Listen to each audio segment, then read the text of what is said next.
I could borrow? Pen? We use the crowd to interact with you. Nobody is. Yeah. Mark, you owe me one. I told you. Acolyte. Good Lord. Cut. All right. David? No. Sorry. I am Patricia Allen DeGeorge, and I am the director of this play. You are on the wrong side. Turn around. Thank you. Action.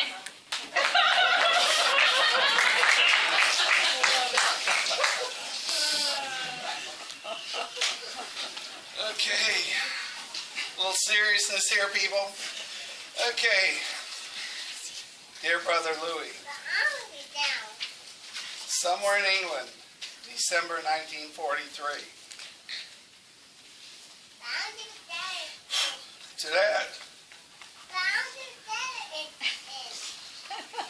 Today I saw my first baptism under fire. Believe me, it was an experience one can only appreciate if himself sat in the show. The flak was everywhere. Fighters continually looking for a hole, the damn windows frosting over. All in all, it was a sweat. I flicked my toggle switch, glanced at the lights on the panel board, and I called through the intercom, "Bombs away." They were beneath me just before you enter the undercast and the demos and the incendiaries and the hot seat below. Believe me, it was amazing.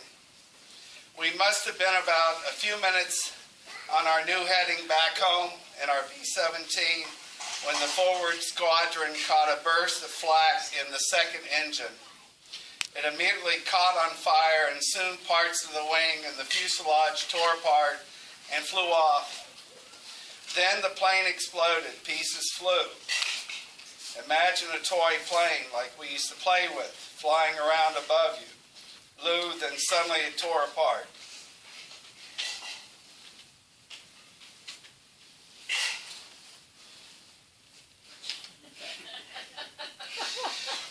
A cold sweat. Just wait. A cold sweat broke out all over me.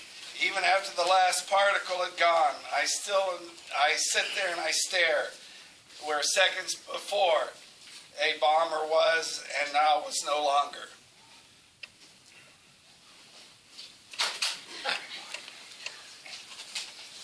Well, look at you today. It's nice to see you up and busy. Let's see. So, rupture to your drum on your last mission. That happens to an awful lot of airmen. Don't worry, though, it's not too serious. I don't understand words coming out of your mouth. Well, I think you're going to be just fine. Let's get your pulse. This is all happening so fast. I didn't think you and I were hooking up. You seem very nice, Lieutenant, but I don't think so. But you like poetry? I'm sorry. I've got a lot of other patients out there to check on, and some of them are a lot sicker than you are, Lieutenant. But you're not leaving me.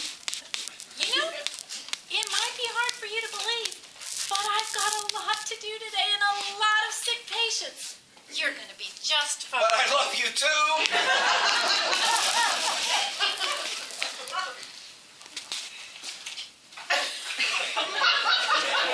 Well, Lieutenant Allen, I hear you're getting better. We're going to have you out flying again in no time. I can't understand the words you're saying, sir. The nurse says you're recovering your strength. Oh, the nurse. I think we're engaged. You know, she said, wait, don't go over my lines. You know, she sat here and held my hand, and I thought we were engaged. It's okay. With this condition of yours, a little disorientation is to be expected. You mean she doesn't love me? I think she might already be taken. Mea culpa. There's no pump tit involved tonight? No. Do you see this? Do you see this? This is something, Lieutenant Allen, I'm not very proud of. What does this say? Is that? VD.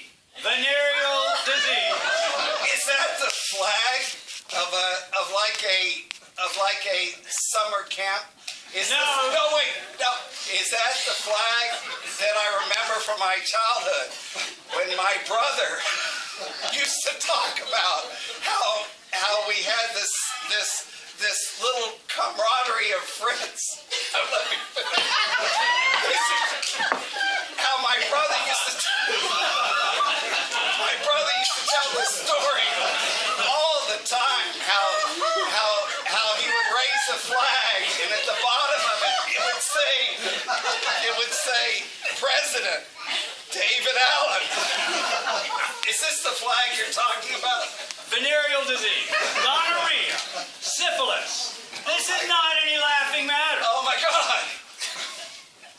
No, you don't have VD. Don't worry. Don't worry. No wonder the nurse didn't want to have anything to do with you. Is that why? No, you don't have venereal disease. But I do think it's important to say we lose 600 soldiers a day to venereal disease. This is not kidding. This is serious stuff. Good Lord. They give out a banner like this to every air camp that has the most venereal disease, and we at Thurley, we got it 4 times in a row. I'm the butt of everybody's joke about venereal disease. Well, we're going to talk about some sex education here. You're not talking about me, sir. Yeah, you may think that the enemy's out there. The enemy is right here in your pants. No, I'm 100% behind your... No. The safest solution to venereal disease is abstinence. But that's not going to happen, is it? I am 100% behind whatever you decide, doctor. Can I see that nurse again? All right. I'm going to trust your best judgment. We can trust you.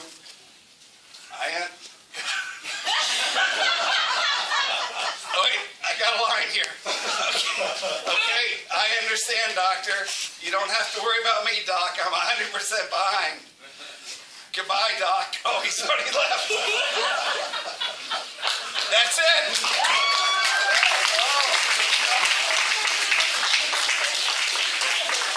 Thank you, guys. That was for you, Patty.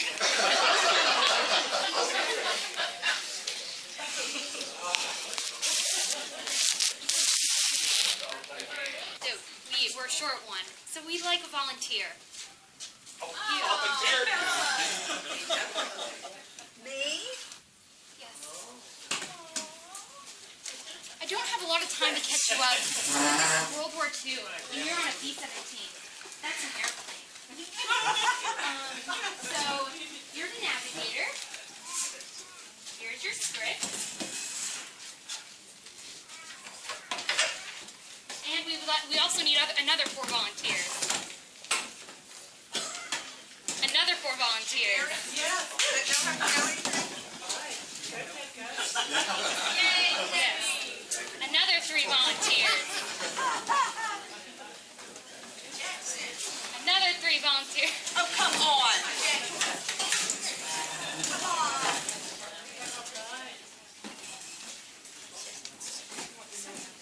They're coming.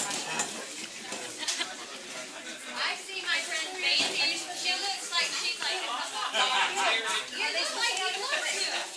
Krista. Oh wait, no, you go. Southwest of Berlin. Flak on the left. Coming up fast on target. Commander to Liberty Lady Crew.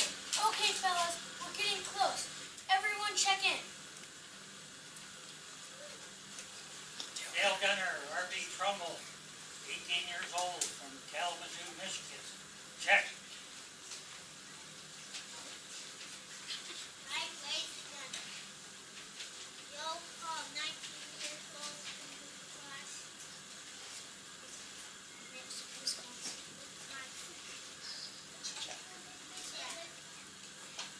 Left waist brother, Rebel Don Carson, 19 years old, from Windhorn, Mississippi. Check. Who's in the ball turret? Radio operator Vic Marcotti, 21 years old. Check. Engineer Carl Hauser, 22 years old, born in Germany, raised in Brooklyn. Check. Main pilot Merle 26 from West Virginia checking in.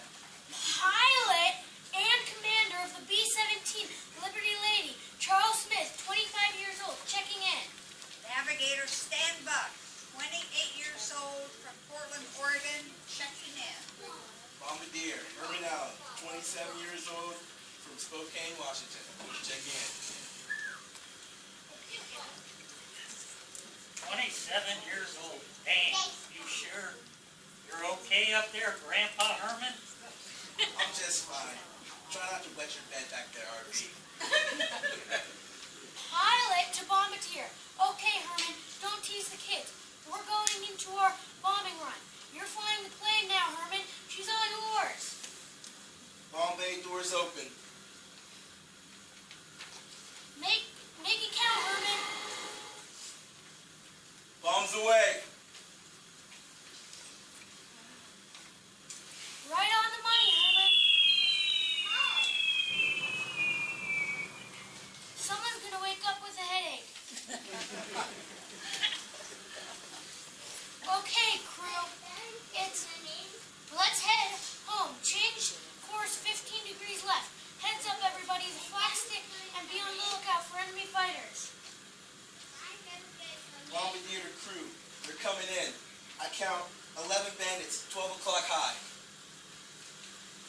Man your guns. Let's give them hell.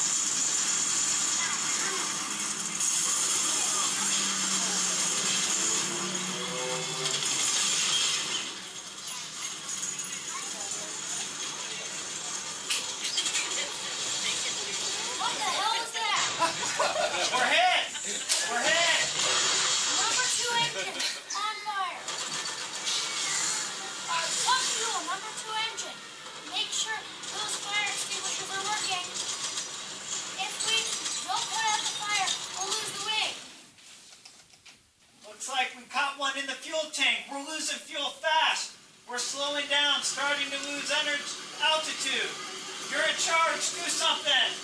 If we break out a formation, we'll be sitting ducks for those fighters. Liberty Lady, the squadron. We are unable to hold formation. We're going to dive and look for some cloud cover. Good luck, guys.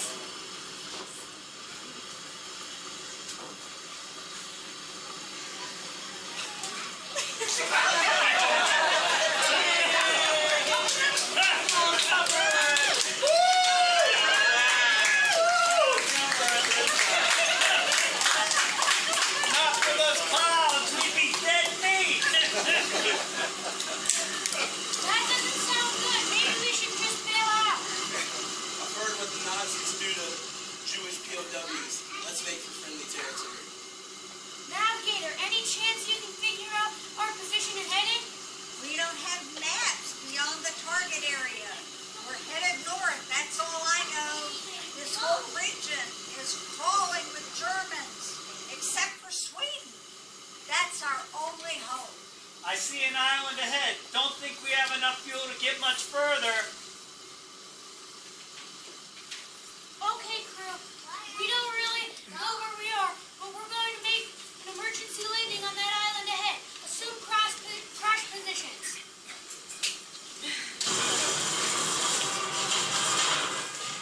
All right, everyone out. We've got fuel leaking everywhere. This thing could blow any minute.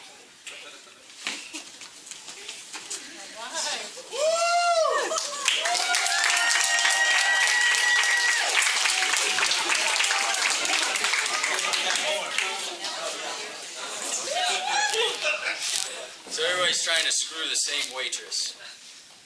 So this is all based on your book, Patty? Yes, that's actually one of the chapters. So Hetty, it's going to be your job to undertake a series of debriefings in this Excuse me? Interviews of the airmen who are finishing their weekend pass in Stockholm. Thanks a lot, Bill. Yeah, okay. Good luck. Good luck, you two. Okay, stupid call you. airman enters.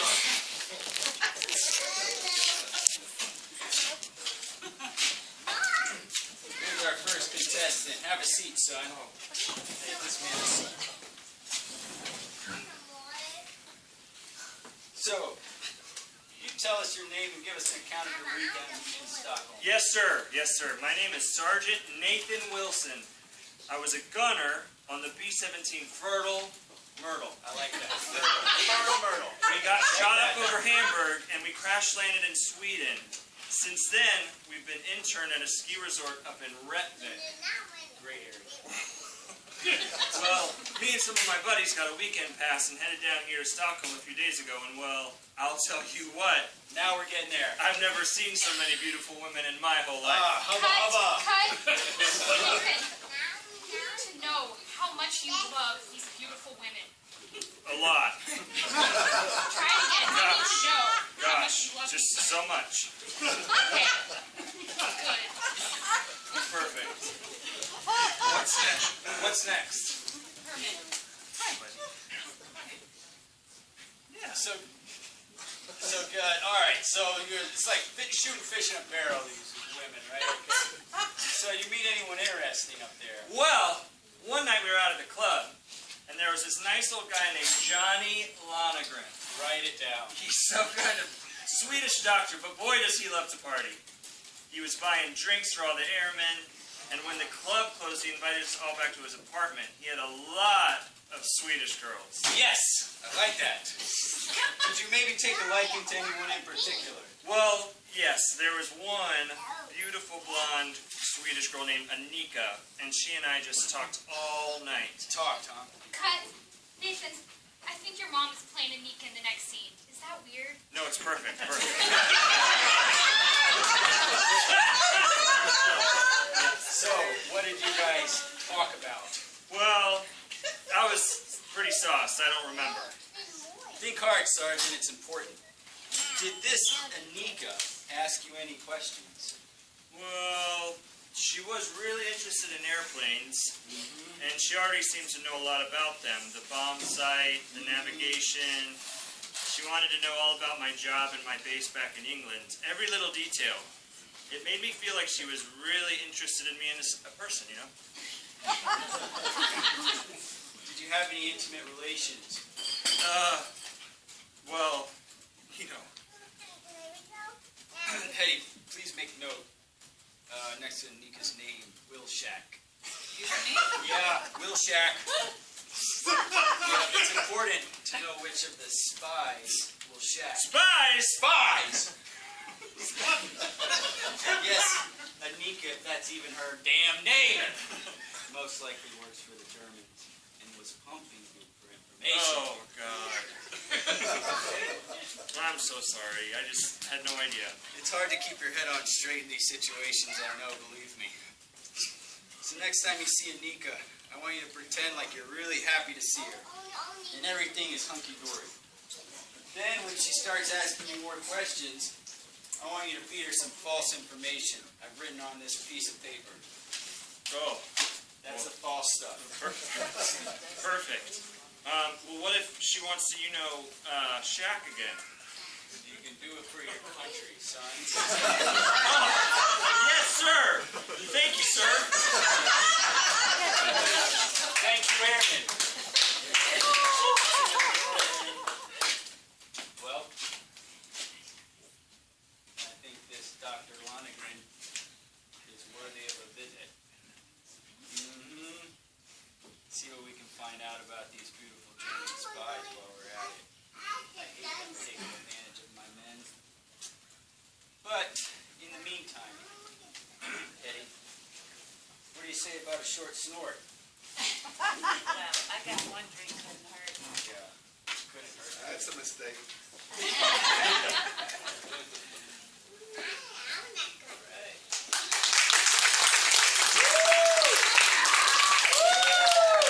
Denmark all our lives, but since the Nazis occupied our home, things have been a little difficult. Many of our friends have been killed and disappeared. We've been in hiding. Some friends in the resistance helped smuggle us across the water to Sweden in a fishing boat. But there's a lot of German patrol boats. And if they find you... Come quickly. Hide, hide. There's no bushes to hide behind.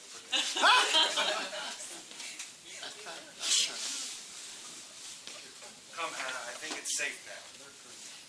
All we want is to find a safe place for us to build a good life and ourselves. And for our children, who are hiding somewhere else right now. Soldier. Stop where you are. Who are you? What are you doing sneaking around by the water in the middle of the night? He's a German. We have to trust him. If he's German, he'll find out who we are soon enough. I am Jacob, and this is my wife, Hannah. My name is Carl. I'm sorry. I'm sorry. I'm supposed to start. We're Jewish refugees from Denmark, seeking protection in Sweden. I'm a member of the Swedish Home Guard. Our King Gustav has declared that Sweden will accept all Jews seeking asylum. You are safe now. Thank you so much. Oh, thank God. Oh, it's my pleasure. Please write down your names and where you come from. On what?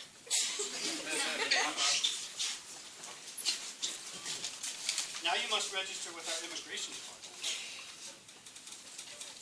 Yes. Hello. Please write down your names and where you come from. Of course. Thank you so much.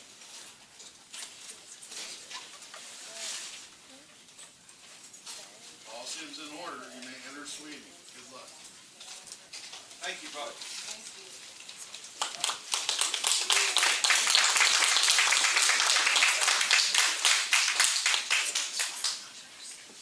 Thousands of Norwegian Jews have escaped to neutral Sweden since the war started.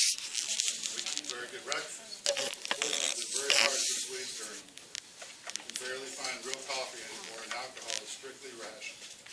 You can occasionally find nice things on the black market, but it's very expensive.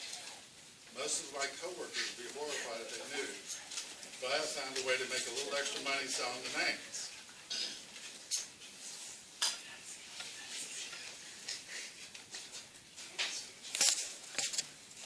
And what harm could that do? They are already here.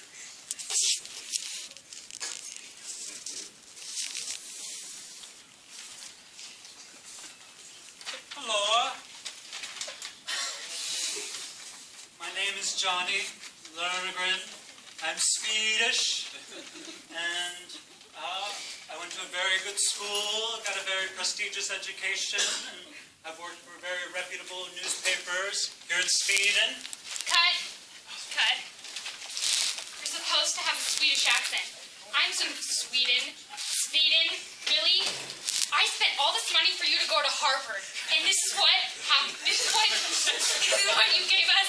Me and your father are so disappointed in you.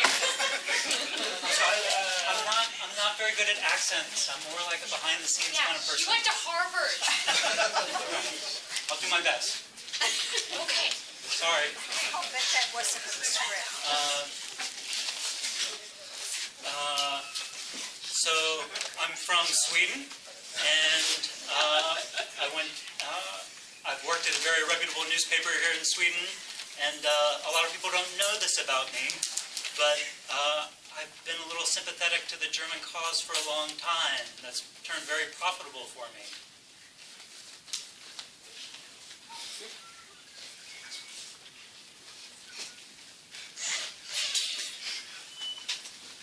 Hello, Hans Wagner.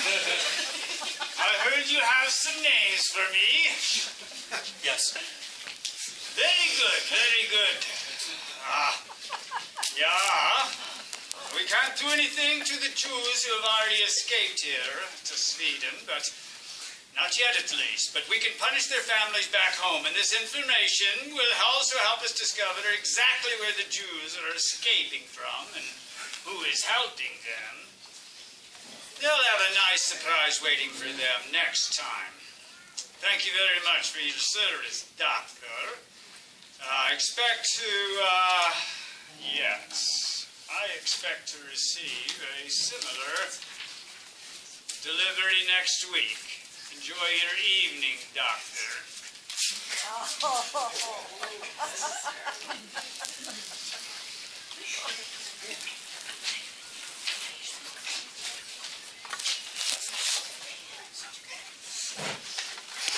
Come in. Go. Hi, I rang earlier. Herman Allen? Oh, the head of the American Legation internees. That's me. Please sit down. Okay, thank you. Interesting. I have so many questions for you. Oh, great. Well, nice to get to know you. Yeah.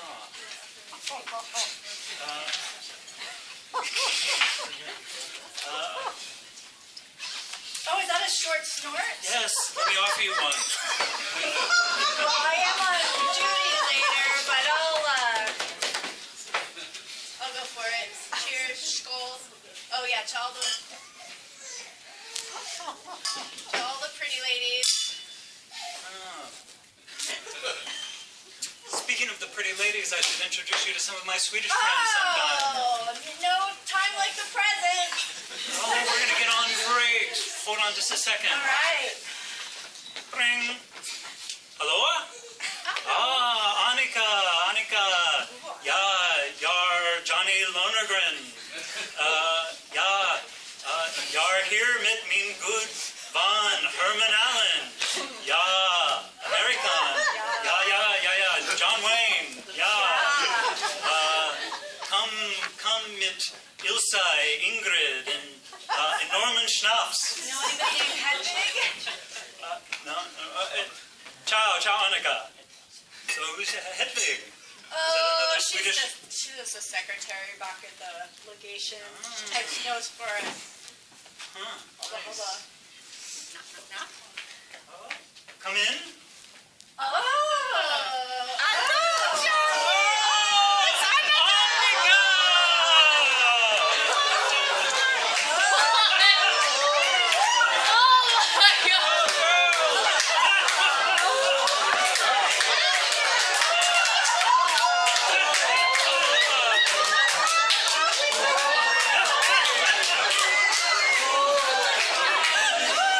This is my new friend Herman Allen. Be nice to him. Excuse me, ladies, but I have to go to use the restroom. What? You know, monkey piss. Go ahead.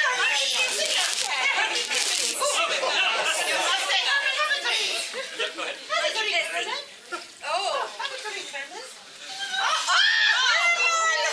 Okay, hurry back.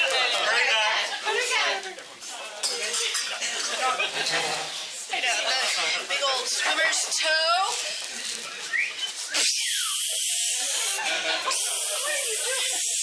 Go to the bathroom.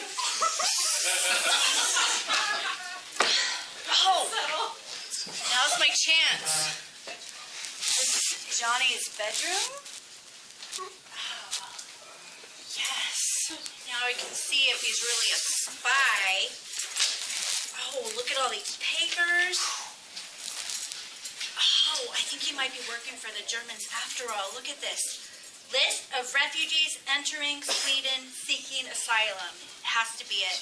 Israel Hoffman, Nathan Heller, Berta Frank, Jakob Ahren. I think this is it. I think this is the proof that we needed. Just a second, dears. I'm coming. What's going on?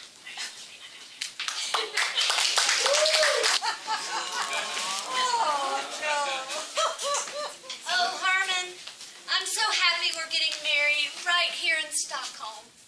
I knew from the moment I saw you, Hetty, that you were the one for me. You know, Herman, I was the one that typed up all those secret reports. Anita, Elsa, Ingrid. I have no idea what you're talking about, but I love you with all my heart. Well, none of that stuff matters now. It's just you and me, Herman, for the rest of our lives.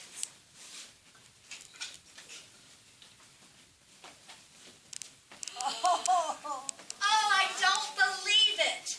It's Count Bernadotte, the nephew of the king. He's here to escort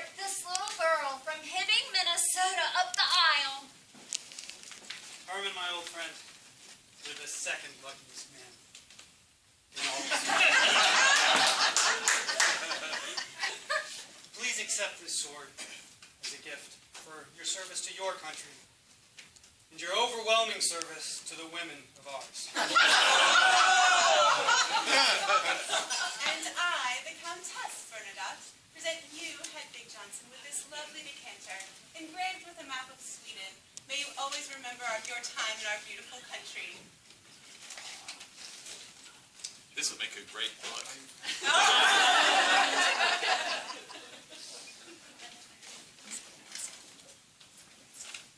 It was all in line of duty, Count. We wish you happiness and a long, wonderful life together. And may you one day have a beautiful daughter that marries a man named Ed.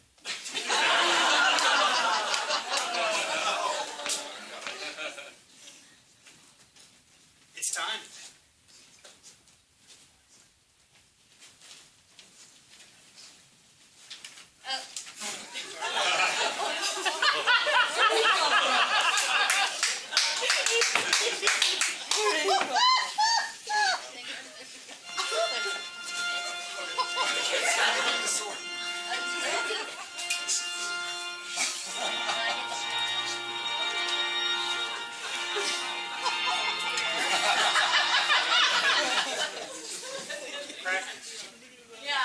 This is getting real.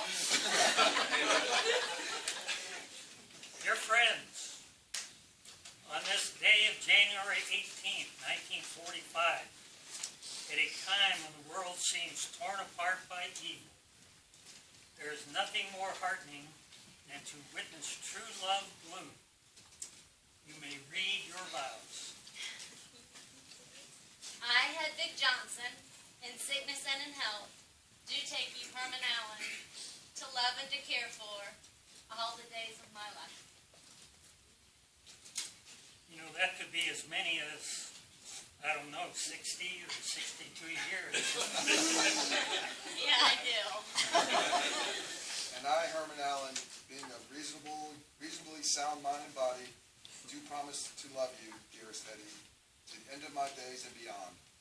I promise to pitch one pup tent, one pup tent only, perhaps at 4912 Westfield Road, and to help make it the most welcoming and loving home for all the friends and family who visit us in the future. Dearest Hetty, when we have our first child, whenever that may be, I think we should give that little boy or girl a gender-neutral name.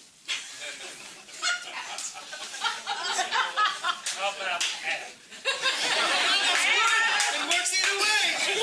I like it. And one day, Hetty, many, many years from now, when little Pat is all grown up and is telling this crazy story to all of our grandchildren and great-grandchildren, they will all know beyond a shadow of a doubt that Herman loved Hetty. And Hetty loved Herman. And they love all of you forever and ever.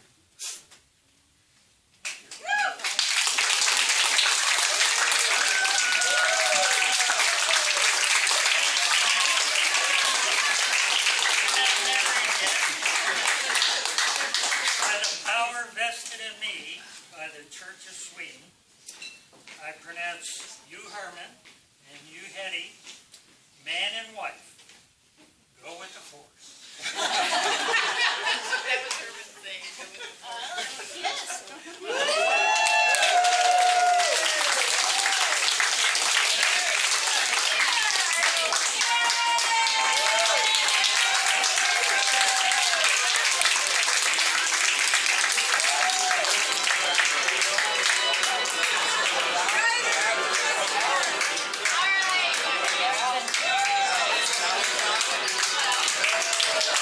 right.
she's the one who wrote the book about our parents. And Patty didn't know that this was happening tonight. And so this was really the gift to her. We had told her it was going to be about this horrible New Year's where we had... All right. So anyway, and Patty has some books to buy. Sell. Yeah. Read to buy. Yeah. So anyway.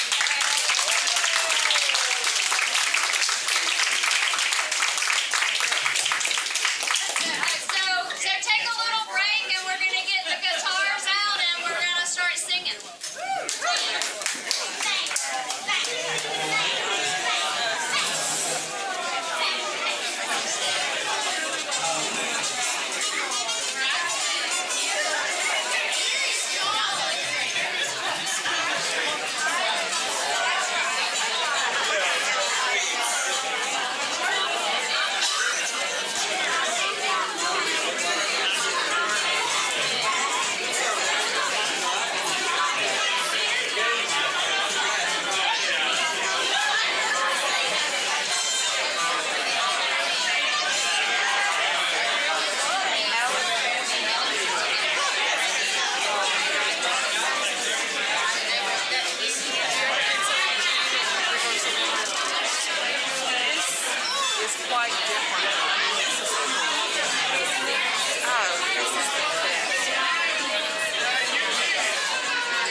Good night, Jack.